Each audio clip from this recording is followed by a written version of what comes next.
দেশে ফিরেছেন আমিরাতে ক্ষমা পাওয়া 14 বাংলাদেশি। অন্তর্বর্তী সরকারের প্রতি কৃতজ্ঞতা প্রকাশ। কনসুলার অফিসগুলোকে আরও মানবিক করার তাগিদ। দূতাবাসের কাজে স্বচ্ছতা নিশ্চিতে কুয়েতে আজ গণশুনানি। শোনা হবে প্রবাসীদের অভিযোগ, সেবার মান বৃদ্ধির লক্ষ্য বললেন রাষ্ট্রদূত। এবং বন্যা কবলিতদের পাশে দাঁড়িয়েছে মালদ্বীপ প্রবাসী সংগঠনগুলো। প্রধান উপদেষ্টা ত্রাণ তহবিলে অর্থ জমা, আগামীতেও পাশে থাকার প্রত্যয়। এবারে বিস্তারিত সংবাদ। দেশে ফিরেছেন আরব আমিরাতে সাজাপ্রাপ্ত 14 জন বাংলাদেশি। এর মধ্যে ঢাকায় শাহজালাল আন্তর্জাতিক বিমানবন্দরে 3 জন, বাকিরা সবাই চট্টগ্রাম বিমানবন্দরে অবতরণ করেন। ঢাকায় বিমানবন্দরে তাদের স্বাগত জানায় বৈষম্য বিরোধী ছাত্র আন্দোলনের সমন্বয়ক সার্জিস আলম ও হাসনাত আবদুল্লাহ। কোটা সংস্কারের পক্ষে আন্দোলন করায় 57 জন প্রবাসী বাংলাদেশিকে বিভিন্ন মেয়াদে সাজা দেয় আরব আমিরাত সরকার। তাদের মুক্তির জন্য অন্তর্বর্তীকালীন সরকারের প্রধান ডক্টর মোহাম্মদ ইউনূসের প্রতি কৃতজ্ঞতা জানান। বলেন, আরও একাধিক ব্যক্তি গ্রেপ্তার হয়েছে, তাদের মুক্তির বিষয়ে সরকারকে কাজ করতে হবে। সমন্বয়করা বলেন, রেমিটেন্স যোদ্ধাদের অবদানের কথা বিবেচনায় নিয়ে কনসুলার অফিসগুলোকে আরও মানবিক হতে হবে। আমাদের জায়গা থেকে অন্তর্বর্তীকালীন সরকারকে একটি প্রধান চাওয়া, যেটি হচ্ছে যে আমার সকল ভাইকে যারা এই ছাত্র জনতার অভ্যুত্থানের জন্য এখন জেলে বন্দী রয়েছেন, তাদেরকে যেন অতি দ্রুততম সময়ে মুক্ত করা হয়। দেশের প্রতি ভালোবাসা থাকাটা সর্বোচ্চ জরুরি। তো ওই জায়গা থেকে আমরা আন্দোলনের জন্য আমি বেরিয়ে পড়ি। আমাদের যে ভাইরা এখন পর্যন্ত আটকা আছে, তাদেরকে আপনারা এখানে আনার ব্যবস্থা করুন।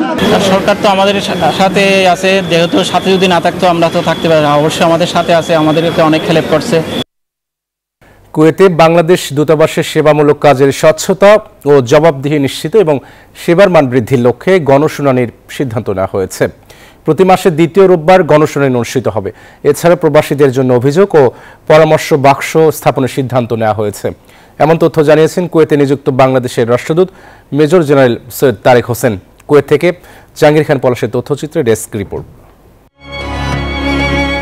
দূতাবাসের সার্বিক সেবা প্রদানে কাজের স্বচ্ছতা, জবাবদিহিতা, কনসুলার সেবার মান বৃদ্ধির লক্ষ্যে প্রতি মাসের দ্বিতীয় রোববার গণশুনানি করবে বাংলাদেশ দূতাবাস। আগ্রহী যে কেউ এই গণশুনানিতে অংশ নিতে পারবেন। গণশুনানিতে উপস্থিত থাকবেন রাষ্ট্রদূত। আমরা এখানে গণশুনানির আয়োজন করছি প্রতি মাসের দ্বিতীয় রোববার দিনে। যারা এখানে বিভিন্ন কনসুলার সেবার জন্য আসেন, তাদের কাছ থেকে তাদের মতামত, যদি তাদের কোনো অভিযোগ থাকে, তাদের কোনো সুপারিশ থাকে, সেগুলো আমরা গ্রহণ করব এবং সেই অনুযায়ী আমাদের কনসুলার সেবার মানটা আরও উন্নত করার জন্য আমরা চেষ্টা চালিয়ে যাচ্ছি।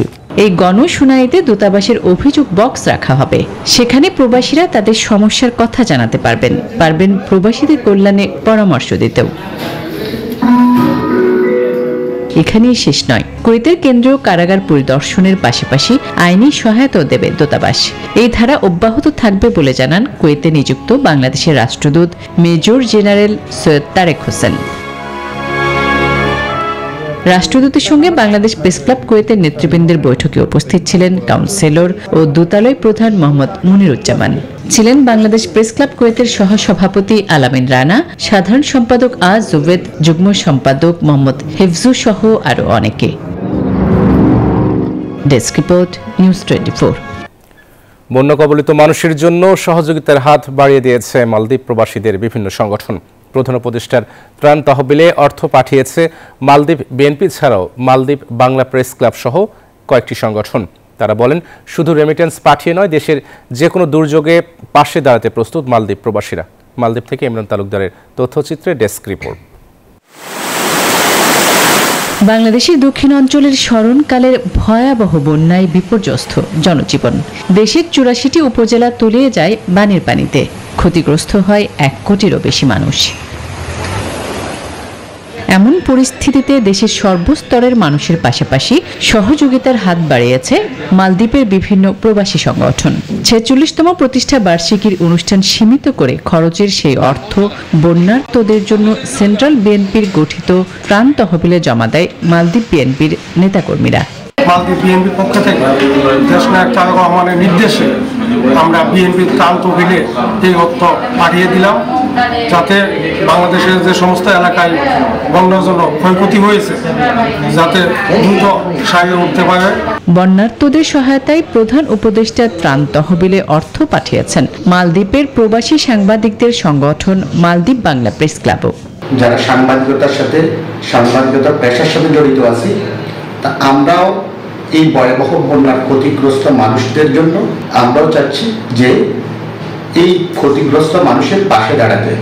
এসব ঘটনায় সংগঠনগুলোকে ধন্যবাদ জানিয়ে প্রবাসী সবাইকে বন্যার্তদের পাশে দাঁড়ানোর অনুরোধ জানান মালদ্বীপে নিযুক্ত হাই কমিশনের শ্রম কাউন্সিলর মোহাম্মদ সোহেল পারভেজ।